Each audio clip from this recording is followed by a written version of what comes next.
Have you ever loved someone so fiercely, so fully, only to realize that the very person you gave your heart to thrived on your pain? That every tear, every sacrifice, every ounce of love you poured out somehow fueled their power over you. Look, I want you to pause and let that sink in. That is not love. That is abuse.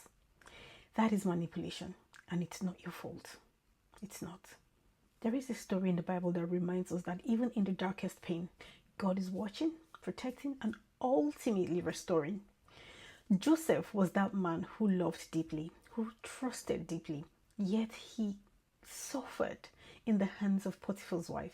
She tried to take from him what he could not give: his integrity, his dignity, his soul. She thrived on deceit, on manipulation, on sins that hurt him. And yet, Joseph did not give in. He fled. He held on to truth and to God, even when it cost him everything. Sis, I want you to hear this clearly.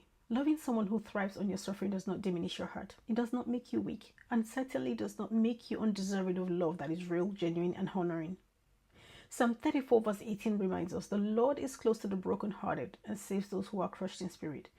God sees every tear you shed, every moment you were used, every hour you stayed when your soul screamed to leave, and He is not distant, He is near.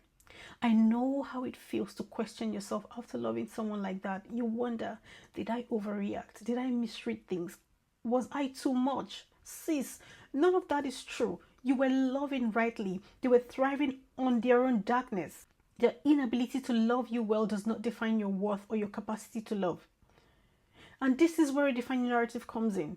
You see, for too long, your story has been written by someone who thrived on your pain, but your next chapter does not have to carry their hands in it. You can reclaim your heart. You can reclaim your voice. You can redefine your story. Imagine standing in your truth, knowing that God is your defender, that He has already measured justice, that your restoration is not just possible, it is promised. Romans 8 verse 28 reminds us that we know that in all things God works for the good of those who love Him, who have been called according to His purpose. Your suffering, while painful, is not wasted. Every tear and trial is being woven into the tapestry of your redemption. Sis, it's time to stop bending, shrinking, and sacrificing for someone who never deserved the fullness of you. It's time to stop giving to someone who thrives on your hurt. Your hurt is not a playground for manipulation. It is a temple of love, courage, and strength. So today, I want you to whisper this to your soul. I am not responsible for their darkness. I will not sacrifice my peace for their selfishness. My hurt is mine. My story is mine. And I will redefine my narrative. Because just like Joseph, your integrity, your love, and your hurt are not lost.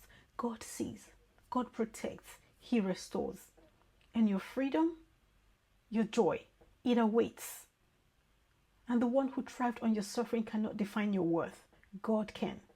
And His love is fierce, unwavering, and just. So stand tall, reclaim your heart, reclaim your voice, reclaim your story, and redefine your narrative. God bless you.